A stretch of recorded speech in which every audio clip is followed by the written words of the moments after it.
대법원 2025년 4월 3일 선고 2021-273-592 판결 사건명 공탁금 출급 청구권 확인 건설산업기본법 제35조 제2항 및 같은 항 제1호에 따라 발주자의 하수급인에 대한 하도급 대금 직접 지급 의무가 발생하고 그 범위에서 발주자의 수급인에 대한 대금 지급 채무가 소멸하는 시기. 위 제1호의 하도급 대금 직접 지급 합의를 한 때. 건설산업기본법 제35조에 의한 하도급 대금 직접 지급 사유가 발생하기 전에 수급인의 제3채권자가 수급인의 발주자에 대한 채권에 대하여 압류 또는 가압류 등으로 집행보전을 한 경우 그 집행보전된 채권에 해당하는 금액에 대하여 하수급인에게 직접 지급 청구권이 발생하는지 여부. 소급. 하도급 거래 공정화에 관한 법률 이하 하도급법이라 한다. 하도급법 제14조 제1항에서는 발주자는 다음 각 호의 어느 하나에 해당하는 사유가 발생한 때에는 수급사업자가 제조, 수리, 시공 또는 용역 수행을 한 부분에 상당하는 하도급 대금을 그 수급 사업자에게 직접 지급하여야 한다고 규정하고 제2호에서는 그 사유의 하나로 발주자가 하도급 대금을 직접 수급 사업자에게 지급하기로 발주자, 원사업자 및 수급 사업자 간에 합의한 때를 들고 있다. 하도급법 제14조 제2항에서는 제1항에 따른 사유가 발생한 경우 원사업자에 대한 발주자의 대금 지급 채무와 수급 사업자에 대한 원사업자의 하도급 대금 지급 채무는 그 범위에서 소멸한 것으로 본다고 규정하고 있다.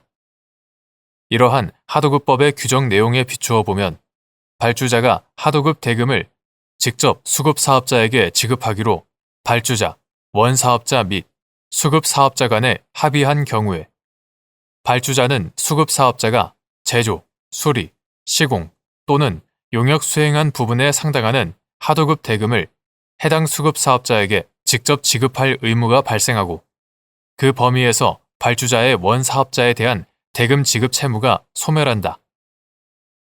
발주자가 직접 지급 의무를 부담하게 되는 부분에 해당하는 원사업자의 발주자에 대한 공사 대금 채권은 동일성을 유지한 채 수급 사업자에게 이전된다. 다만 하도급법 제14조에 의한 하도급 대금 직접 지급 사유가 발생하기 전에 원사업자의 제3채권자가 원사업자의 발주자에 대한 채권에 대하여 압류 또는 가압류 등으로 집행보전을 한 경우에는 그 이후에 발생한 하도급 공사 대금의 직접 지급 사유에도 불구하고 그 집행보전된 채권은 소멸하지 아니한다. 따라서 위와 같이 압류 등으로 집행보전된 채권에 해당하는 금액에 대하여는 수급 사업자에게 직접 지급 청구권이 발생하지 아니한다.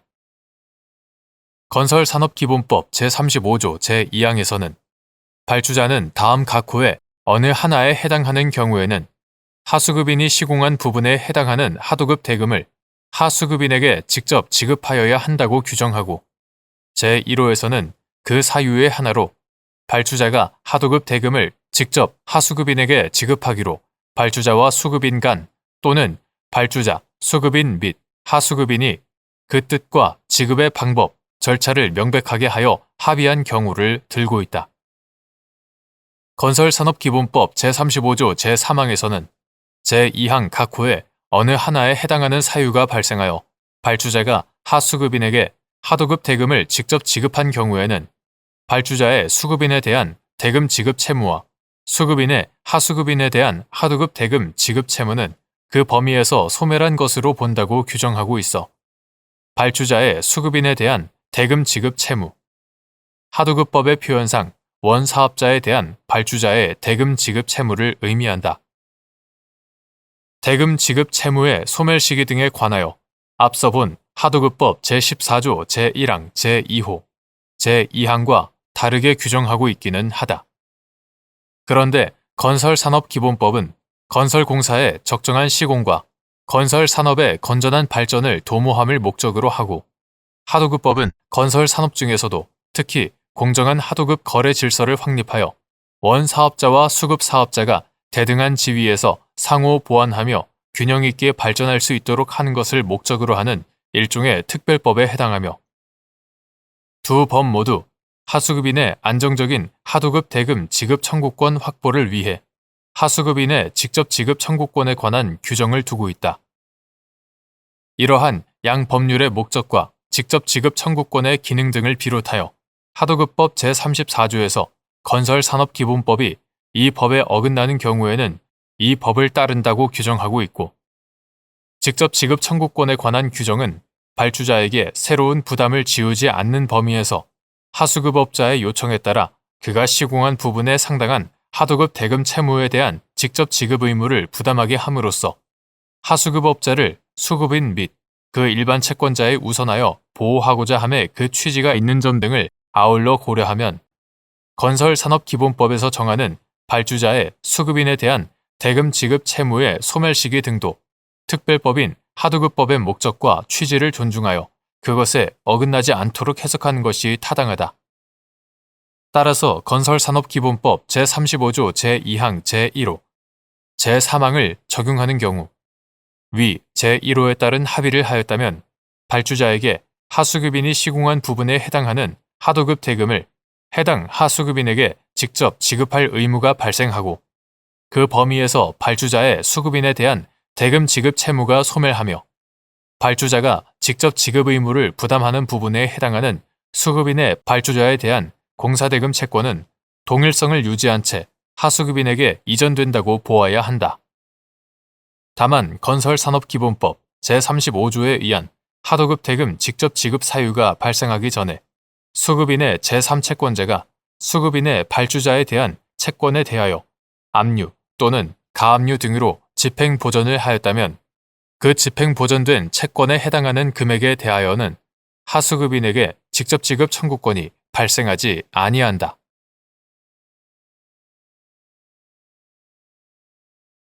대법원 2025년 4월 3일 선고 2022-288836 등 판결.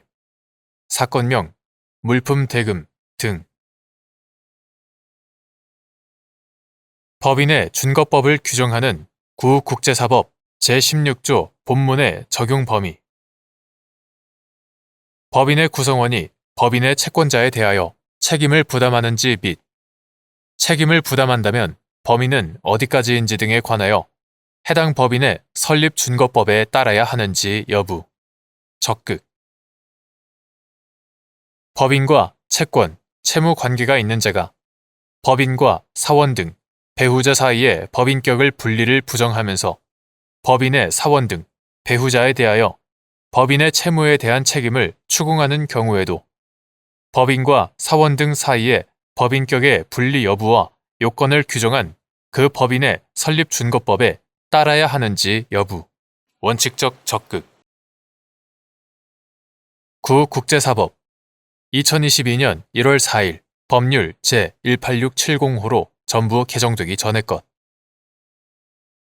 구국제사법 제16조 본문은 법인 또는 단체는 그 설립의 준거법에 의한다라고 하여 법인의 준거법은 원칙적으로 설립 준거법을 기준으로 정하고 있다. 이 조항이 적용되는 사항을 제한하는 규정이 없는데 그 적용 범위는 법인의 설립과 소멸, 조직과 내부 관계, 기관과 구성원의 권리와 의무, 행위 능력 등 법인에 관한 문제 전반을 포함한다고 보아야 한다. 따라서 법인의 구성원이 법인의 채권자에 대하여 책임을 부담하는지, 만일 책임을 부담한다면 그 범위는 어디까지인지 등에 관하여도 해당 법인의 설립 준거법에 따라야 한다. 법인과 채권, 채무 관계가 있는 자가 법인과 사원 등 배우자 사이의 법인격의 분리를 부정하면서 법인의 사원 등 배우자에 대하여 법인의 채무에 대한 책임을 추궁하는 경우, 이는 결국 법인의 구성원이 법인의 채권자에 대하여 책임을 부담할지가 문제되는 것이므로 특별한 사정이 없는 한 법인과 사원 등 사이의 법인격의 분리 여부와 요건을 규정한 그 법인의 설립 준거법에 따라야 한다.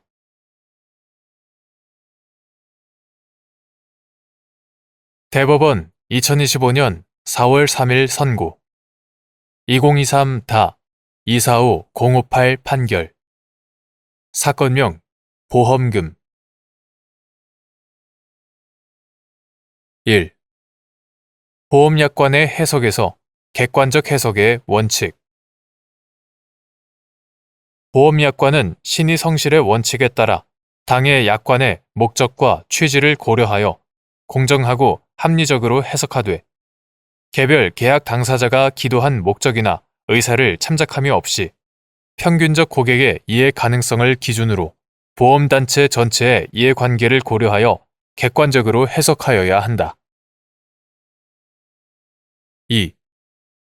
갑이 자신을 피보험자로 하여 을 보험회사와 체결한 보험계약의 주보험 약관은 일반암 진단 확정 시 보험 가입 금액의 200%를 보험금으로 지급한다고 정하고 있고 소외감 진단 특별 약관은 갑상선암 등 소외감 진단 확정 시 보험 가입 금액의 30%를 보험금으로 지급한다고 정하고 있는데 갑이 갑상선의 악성 신생물 C73 악성 신생물과 림프절의 2차성 및 상세불명 악성 신생물 C77 악성 신생물을 진단받아 제기한 보험금 지급 청구에 대하여 을 회사가 보험약관 중 C73 갑상선의 악성 신생물 C73에 해당하는 질병 등을 암에서 제외한다는 조항과 C77에서 C80 2차성 및 상세불명 부위의 악성 신생물 암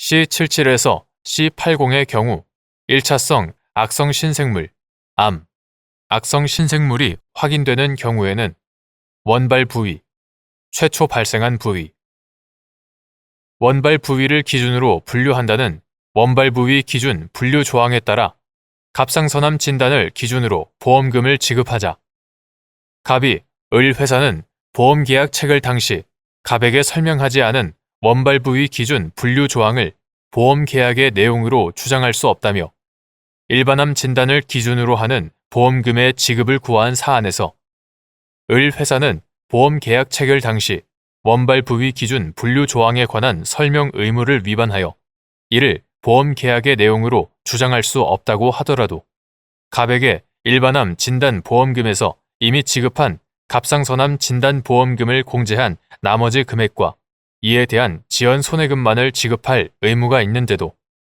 이와 달리 본 원심 판단에 법리 오해 등의 잘못이 있다고 한 사례.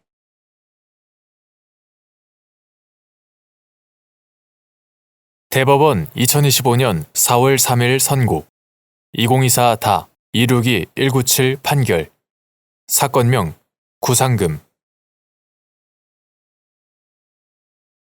국민건강보험공단이 제3자의 행위로 보험급여 사유가 생겨 가입자 등에게 본인 부담 상한액 초과 금액을 지급한 경우 국민건강보험법 제58조 제1항에 따라 그 초과 금액 한도 내에서 제3자에게 손해배상을 청구할 수 있는지 여부 적극 국민건강보험법상 요양급여 비용은 가입자 또는 피부양자 이하 가입자 등이라고 한다. 가입자 등이 부담하는 본인 일부 부담금과 국민건강보험공단 이하 공단이라고 한다. 공단이 부담하는 공단 부담금으로 구성된다. 국민건강보험법 2023년 5월 19일 법률 제19420호로 개정되기 전의 것 국민건강보험법 제44조 제2항은 가입자 등의 본인 일부 부담금 연간 총액이 대통령령으로 정하는 금액 이하 본인 부담 상한액이라고 한다. 본인 부담 상한액을 초과하면 그 초과 금액을 공단이 부담하도록 규정하고 있으므로 본인 부담 상한액 초과 금액은 요양급여 비용 중 공단 부담금에 해당한다. 한편 국민건강보험법상 요양급여는 현물급여가 원칙이므로 요양기관에서 가입자 등에 대한 치료가 이루어지면 현실적으로 보험급여가 이루어져 공단이 요양급여 비용을 부담하게 되고, 이는 본인 부담 상한액 초과 금액에 해당하는 요양급여 비용의 경우에도 마찬가지이다. 따라서 공단이 가입자 등에게 그 초과 금액을 지급하는 것은 요양급여 비용의 사후 정산으로 볼 수 있고, 제3자의 행위로 보험급여 사유가 생겨 공단이 가입자 등에게 본인 부담 상한액 초과 금액을 지급하는 결과가 발생하였다면 공단은 국민건강보험법 제58조 제1항에 따라 그 초과 금액 한도 내에서 제3자에게 손해배상을 청구할 수 있다.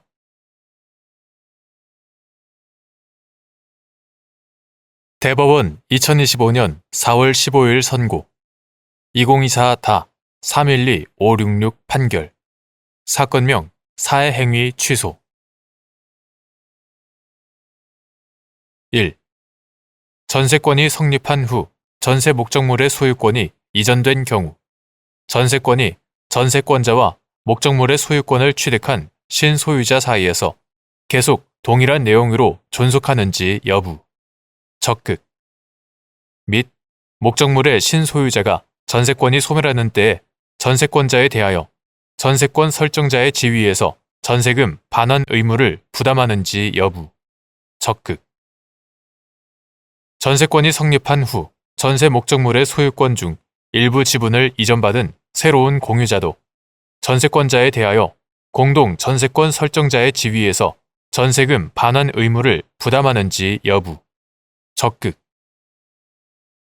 전세권이 성립한 후 전세 목적물의 소유권이 이전된 경우 전세권은 전세권자와 목적물의 소유권을 취득한 신소유자 사이에서 계속 동일한 내용으로 존속하게 되므로 목적물의 신소유자는 구 소유자와 전세권자 사이에 성립한 전세권의 내용에 따른 권리 의무의 직접적인 당사자가 되어 전세권이 소멸하는 때에 전세권자에 대하여 전세권 설정자의 지위에서 전세금 반환 의무를 부담한다.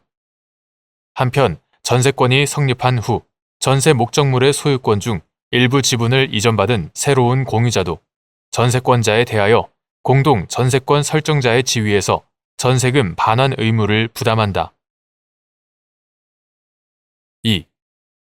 건물의 공유자가 공동으로 건물을 임대하고 임차 보증금을 수령한 경우 임차 보증금 반환 채무의 성질이 불가분 채무에 해당하는지 여부 원칙적 적극 및 임대인 지위를 공동으로 승계한 공동 임대인들의 임차 보증금 반환 채무 역시 성질상 불가분 채무인지 여부 적극 이는 임대 목적물의 소유권 중 일부 지분을 이전받은 새로운 공유자가 임대인 지위를 승계하여 기존 임대인과 함께 임차 보증금 반환 의무를 부담하게 되는 경우에도 마찬가지인지 여부 적극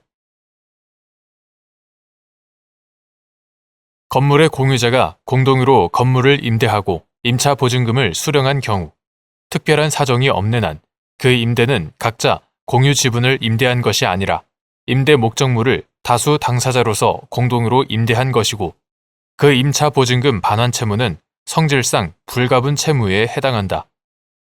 임대인 지위를 공동으로 승계한 공동 임대인들의 임차 보증금 반환 채무 역시 성질상 불가분 채무이고 이는 임대 목적물의 소유권 중 일부 지분을 이전받은 새로운 공유자가 임대인 지위를 승계하여 기존 임대인과 함께 임차 보증금 반환 의무를 부담하게 되는 경우에도 마찬가지이다. 3.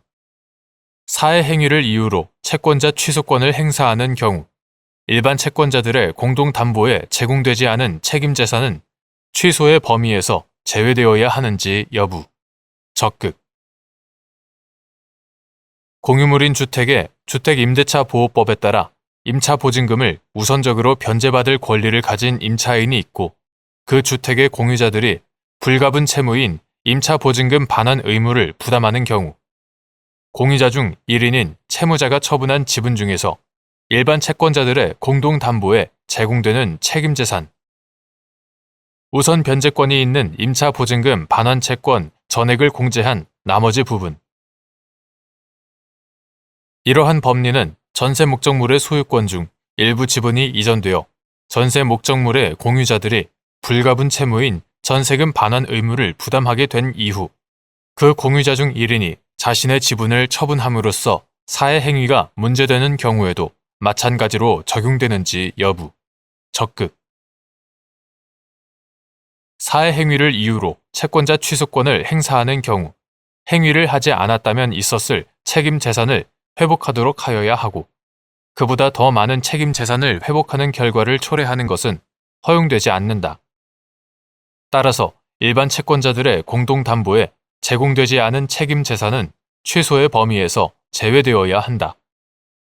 공유물인 주택의 주택임대차 보호법에 따라 임차 보증금을 우선적으로 변제받을 권리를 가진 임차인이 있고 그 주택의 공유자들이 불가분 채무인 임차 보증금 반환 의무를 부담하는 경우 공유자 중 1인인 채무자가 처분한 지분 중에서 일반 채권자들의 공동담보에 제공되는 책임 재산은 우선 변제권이 있는 임차 보증금 반환 채권 전액을 공제한 나머지 부분이다.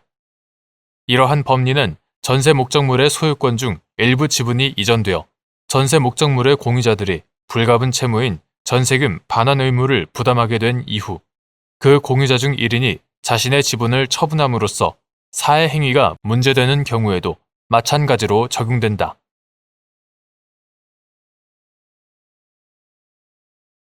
대법원 2025년 4월 15일 선고 2024다 326-398 판결 사건명 임대차 보증금 반환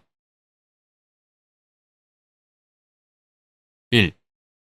주택 임차인이 전입신고를 마치고 주택을 인도받아 임차권의 대항력을 취득하였으나 그 후 주택의 점유를 상실한 경우 대항력이 소멸하는지 여부. 적극. 대항력이 상실된 이후 임차권 등기를 마친 경우 대항력이 소급하여 회복되는지 여부. 소급.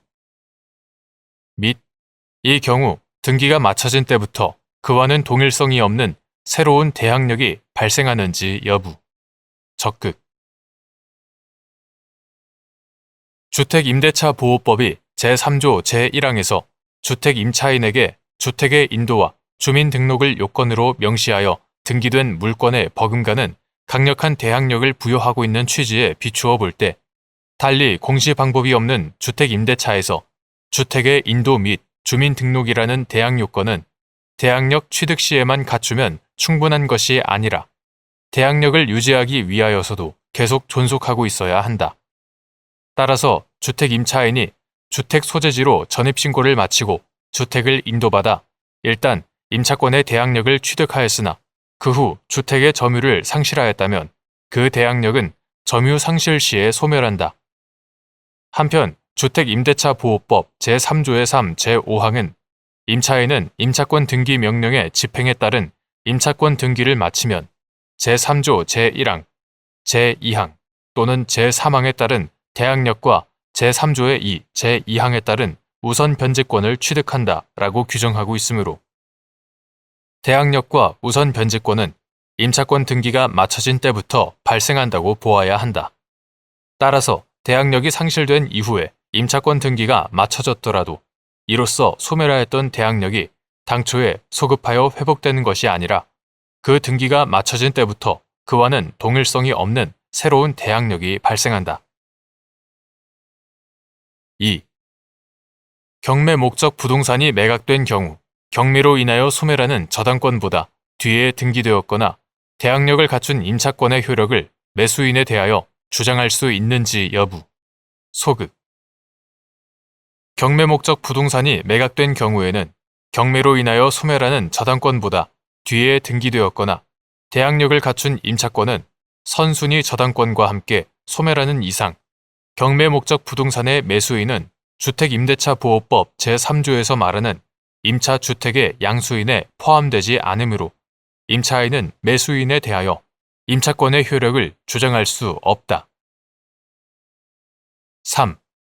주택 임차인 갑이 주택을 인도받고 주민등록을 마친 후 위 주택에 관하여 을을 근저당권자로 하는 근저당권 설정 등기가 마쳐졌는데 임대차 계약 기간이 만료된 후 갑이 임대차 보증금 반환에 관한 보험 계약을 체결한 병보험회사에 보험금을 청구하면서 임대차 보증금 반환 채권을 양도하였고 병회사가 갑을 대위하여 임차권 등기 명령을 신청하였으나 갑이 위 주택에서 이사한 후에 임차권 등기가 마쳐졌으며 그 후 위 주택에 대한 강제 경매 절차에서 정이 주택을 매수한 사안에서 갑이 임차권 등기 전에 주택에 관한 점유를 상실하였다면 정에게 임차권의 효력을 주장할 수 없다고 한 사례.